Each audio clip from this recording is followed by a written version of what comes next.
can't be these people were so mean to us and poor us, and we don't want all this attention, and then let me write a book about how much we don't want attention.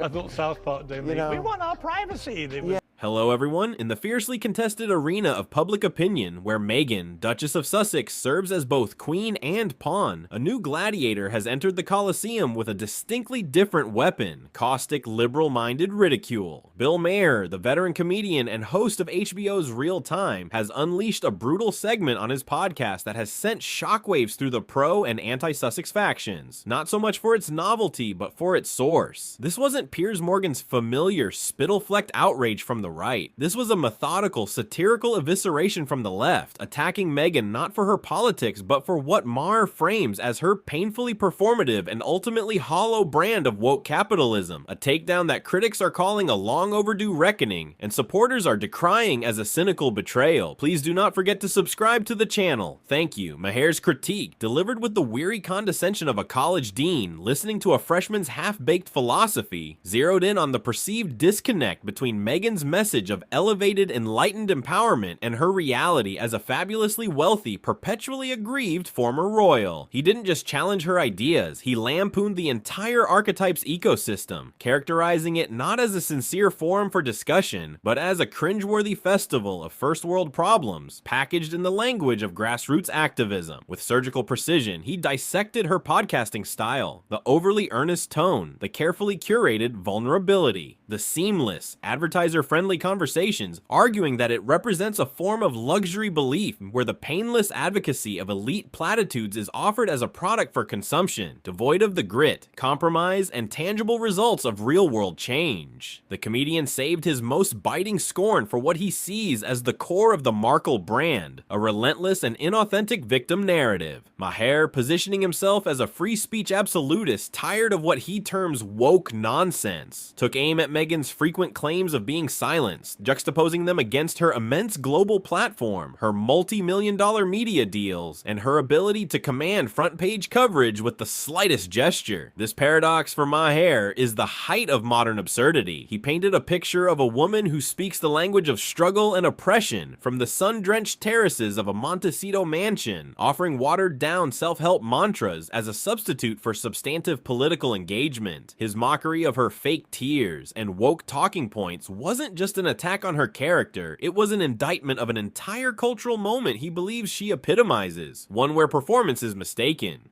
for principle, and where the appearance of wokeness is a marketable commodity. The reaction to Maher's broadside has been predictably polarized, yet it carries a new and dangerous weight for Team Sussex precisely because it comes from their supposed side of the ideological fence. For the anti-Meghan crowd, Maher's segment was a moment of validation, a hilarious and long overdue destruction from a commentator they can't easily dismiss as a right-wing troll. His jokes are being clipped and shared with glee, held up as proof that reasonable people across the spectrum are finally seeing through the facade. For Meghan's defenders, however, the attack was an act of bad faith and a betrayal, a classic case of a man tone policing a woman for expressing her experiences. They argue that Maher deliberately misconstrues her message of personal well-being and gendered structural analysis as a claim of severe oppression, a straw man argument designed to score cheap laughs with his audience and cynically capitalize on the lucrative anti-woke marketplace. What makes this meltdown, as it's been billed, particularly significant is its potential to fracture the carefully maintained narrative around Meghan. While Piers Morgan preaches to a converted choir, Bill Maher has the potential to influence the perceptions of the ambivalent middle, those who are sympathetic to progressive causes but are growing weary of what they see as its more facile and performative iterations. His comedy lands as a permission slip for liberals to question Meghan's project without being branded as misogynists or racists. The viral nature of the clips ensures this isn't a contained critique, but a lasting part of the digital record, a go-to reference point for those who wish to critique the Duchess not on monarchist grounds, but on the grounds of intellectual honesty and political substance. Whether Maher's take is fair or reductive, it has successfully framed Meghan Markle not just as a royal rebel or a victim, but as the ultimate avatar of a specific kind of modern celebrity activism. Well-intentioned perhaps, but ultimately superficial, self-absorbed, and eminently mockable. In the endless, exhausting war for Meghan's soul, Bill Maher hasn't just fired a shot, he's changed the battlefield. I think the woke have been asleep.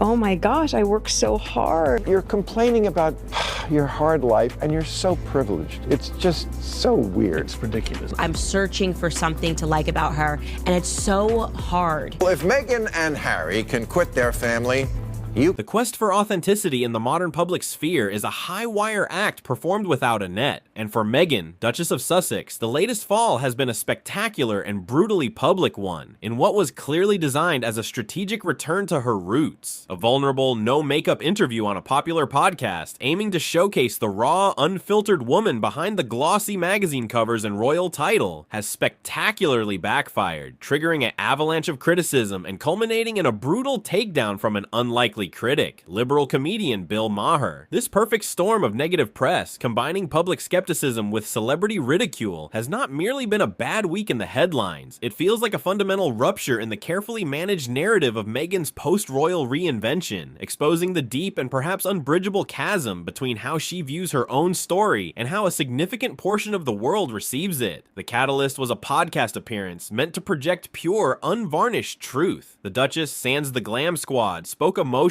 her voice reportedly wavering, with what commentators were quick to label a suspicious single tear, about the pressures of public life, the desire for normalcy, and the personal challenges she faces. This attempt at intimate connection, however, was almost instantly parsed and dismantled across social media and news outlets. Critics pounced on the calculated aesthetics of the no-makeup look, arguing that its very presentation felt like a contrived costume of relatability. The tear was analyzed frame by frame, becoming a symbol not of genuine emotion, but of theatrical performance. The conversation itself, which meandered into anecdotes about the profound symbolism of cupcake sprinkles and the challenges of launching a lifestyle brand, was lampooned as a tone-deaf display of elite problems, a jarring juxtaposition against a backdrop of global crises and a cost-of-living squeeze affecting millions. The intended message of "I'm just like you" was received as a stark reminder that she profoundly is not. Enter Bill Maher. Seizing on the moment, the HBO host dedicated a significant portion of his show to torching the performance, and his critique landed with unique force because it came not from the expected reactionary right, but from a voice of secular liberalism. Maher didn't attack her politics. He attacked her perceived phoniness. He eviscerated the entire spectacle as a cringeworthy exercise in luxury belief, where the traumas of mega fame and multi-million-dollar rebrands are sold as relatable struggles. His comedy targeted the core paradox of her position, the billionaire's wife in a multi-million-dollar home with a Netflix deal and a burgeoning jam empire, presenting herself as a silenced victim fighting the system. Maher's rant gave intellectual and satirical cover to the millions of whispers of disbelief, validating a skepticism that transcends traditional political divides. He framed her not as a malicious figure, but as the ultimate avatar of a hollow, self-congratulatory celebrity activism that prioritizes the performance of wokeness over substantive action. This backlash feeds directly into the growing narrative of failed ventures and overreach. The segment expertly wove in the whispers of a rejected cooking show pitched to Netflix, contrasting her culinary advice with the reality of a staffed kitchen. It resurrected questions about the true nature of her Time 100 cover, subtly reinforcing the idea of a PR machine working overtime to manufacture a stature that organic achievement has not yet granted. Even Prince Harry's reported emotional outbursts against King Charles were framed not as the pain of a wounded son, but as part of a broader and perhaps misguided strategic narrative of conflict that the couple seems unable to escape. The discussion of her American Riviera Orchard brand, particularly the bizarre controversy over the royal-looking signatures on the jam jars, was presented as the ultimate metaphor, an attempt to paste the aura of aristocracy onto a commercial product, all while publicly decrying the institution that provides that very allure. The resounding question now is not about any single misstep, but about the viability of the entire project. Can Meghan Markle ever be seen as relatable? This latest attempt suggests the harder she tries, the more the performance shows. Authenticity, that most elusive and valuable of modern commodities, cannot be commissioned, focus grouped, or produced in a podcast studio. It is bestowed by the public, and it is granted not for perfect vulnerability, but for perceived consistency and truth. The reinvention appears to be stalling because the core product, an authentic Meghan, is what the market increasingly doubts it is being sold. This podcast episode, intended as a soft focus reset, may ultimately be be remembered as the moment the curtain was pulled back too far, revealing not a relatable woman, but the exhausting, self-defeating machinery of a reputation campaign desperate to convince a skeptical world of a truth it no longer believes. The reinvention isn't just damaged, its very premise is now in jeopardy.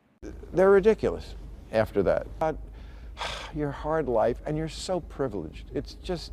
The carefully constructed facade of serene California wellness cultivated by Meghan, Duchess of Sussex, has reportedly shattered behind the closed gates of her Montecito mansion, following comedian Bill Maher's brutally satirical evisceration of her recent podcast appearance. According to sources close to the couple, the Duchess went nuts upon seeing the clip of Maher's segment, which has since gone viral, unleashing a torrent of fury and frustration at what she perceives as yet another malicious, misogynistic takedown designed to undermine her credibility and her work. This alleged private meltdown, a stark contrast to the controlled vulnerability she projects publicly, highlights the immense sensitivity to criticism that defines her post-royal existence and underscores a painful reality. For all their efforts to control the narrative, the Sussexes remain acutely vulnerable to the very media commentary they claim to despise. Maher's attack on his HBO show, Real Time, was particularly devastating because of its source and its style. This was not the expected, frothing outrage of a Piers Morgan from the right, but the weary intellectual ridicule of a fellow liberal employing a scalpel instead of a bludgeon. He didn't just criticize Meghan, he deconstructed her entire brand of celebrity activism, framing her podcast, a no-makeup, tearful session meant to showcase raw authenticity, as the peak of cringeworthy, out-of-touch performance art. Maher lampooned the luxury beliefs and the profound discussions of cupcake sprinkles, contrasting them with the grim realities of the world beyond her gilded bubble. His core argument, delivered with the condescending chuckle of a man who believes he's stating the obvious, was that Meghan's version of struggle and vulnerability is a hollow pantomime, a commercial product designed to sell an illusion of wokeness to a gullible audience. For Meghan, who invests immense emotional capital in her projects, this was not just criticism. It was a humiliating intellectual dismissal from a platform she cannot easily counter. The reported fallout was immediate and intense. Insiders suggest a storm of activity erupted within the Sussex household. Emergency calls to PR consultants, frantic strategy sessions, and a deep-seated anger from Prince Harry, who is said to be fiercely protective of his wife against any perceived attack. The couple's entire commercial empire, their Netflix production deal, her American Riviera Orchard lifestyle brand, and their broader speaking and philanthropic ventures, is built upon the foundation of Meghan's personal brand as a relatable, empathetic, and authoritative voice on modern issues. Maher's routine directly torpedoes that foundation, painting her not as a serious thinker, but as a self-absorbed dilettante. The fear, reportedly, is that this clip will become a canonical piece of evidence for their detractors, a stick to beat them with indefinitely, and, more damagingly, give pause to potential corporate partners and a disillusioned public who might now see the entire Sussex operation as fundamentally insincere. This incident exposes the central, irreconcilable paradox of Meghan's life. She and Harry fled the UK, citing oppressive media intrusion and a desire for privacy, yet they have built a new, immensely lucrative career by offering up curated portions of their private lives and emotions for public consumption. They have weaponized their narrative through a $100 million Netflix deal, a best-selling memoir, Spare, and numerous high-profile interviews, yet they react with volcanic fury when that narrative is challenged or mocked. They demand to be seen as private citizens when it suits them and global influencers when it pays them. This duality leaves them open to charges of staggering hypocrisy. By entering the arena of competitive public opinion and commercial entertainment, they have implicitly agreed to be judged by its rules. Rules that include brutal satire and takedowns from commentators like Maher. Their alleged outrage suggests a desire for a one-way conversation. They can speak, but the world cannot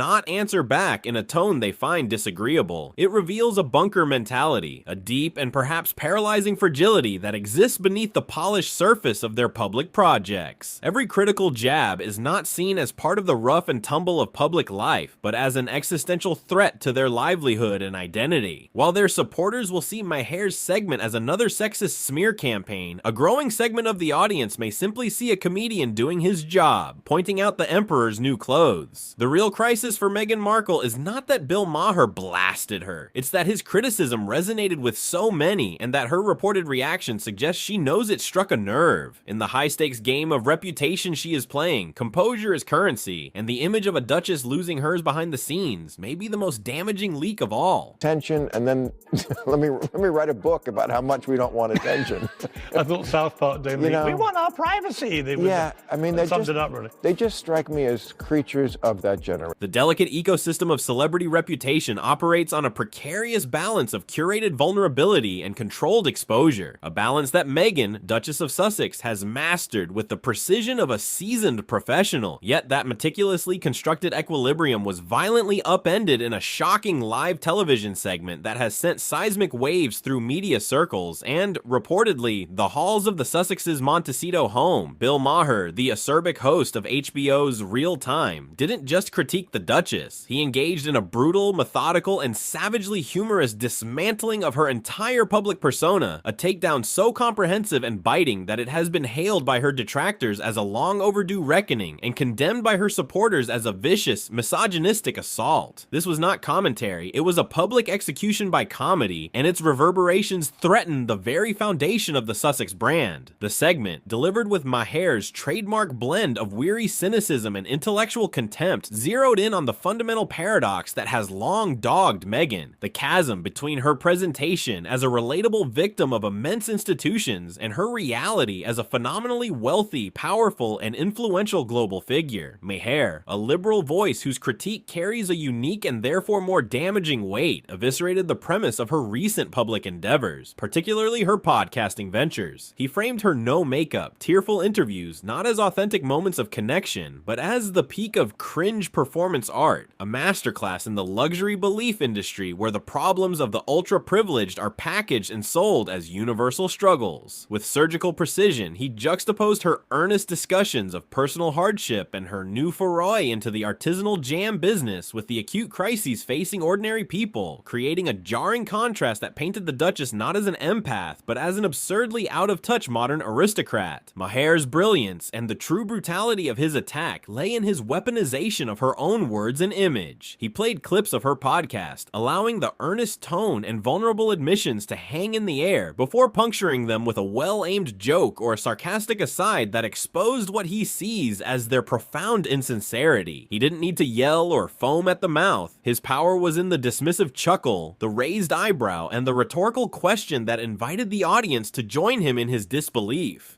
He tackled the central pillar of her narrative, that she was silenced, by gesturing to her immense multi-platform megaphone, her multi-million-dollar deals with Netflix and Spotify, and her ability to command global attention with a single Instagram post. This, for Maher, was not the profile of a victim, but of a master propagandist, a woman who has perfected the art of monetizing a grievance narrative while living a life of unparalleled luxury and influence. The fallout from this shocking live TV moment was instantaneous and binary. For the army of Meghan critics, led by figures like Piers Morgan, Maher's segment was a moment of glorious vindication. Here was a respected voice from the left, finally saying the quiet part out loud, using logic and satire to expose what they believe is a calculated fraud. The clips were sliced, diced, and spread across social media with gleeful captions, presented as undeniable proof that the emperor has no clothes. Conversely, for Meghan's defenders, the routine was evidence of a deep-seated misogyny, a vicious and personal attack on a woman of color for daring to speak her truth and build a career outside the confines of a stifling institution. They argue that Maher deliberately misconstrues her message of personal empowerment and mental well-being, reframing it as a claim of oppression to make his satire land. Yet beyond the predictable partisan warfare, Maher's destruction lands a more serious blow to the Sussex commercial project. Their entire empire, from Archewell Productions to American Riviera Orchard, is built on the asset of Meghan's credibility and relatability. Maher's routine is a direct assault on that core asset. It provides a sophisticated, easily shareable, and intellectually credible toolkit for dismissing her work as superficial, self-indulgent, and hypocritical. It gives permission to the ambivalent middle, those who are not staunchly anti-Sussex but are growing weary of their narrative, to question the entire endeavor. In the high-stakes market of public opinion, Bill Maher didn't just tell a few jokes. He shorted the stock of the Sussex brand. He He exposed the fragile artifice of a reputation built on performative vulnerability and demonstrated that in the court of late-night comedy, a well-aimed punchline can be more devastating than 1,000 outraged tabloid headlines. The image he leaves behind is not of a duchess, a humanitarian, or a visionary, but of a woman so enveloped in her own privileged reality that she has become the unwitting star of her own tragicomic satire. Hope you enjoyed the video. Please do not forget to leave your thought in the comment section. Thanks for watching.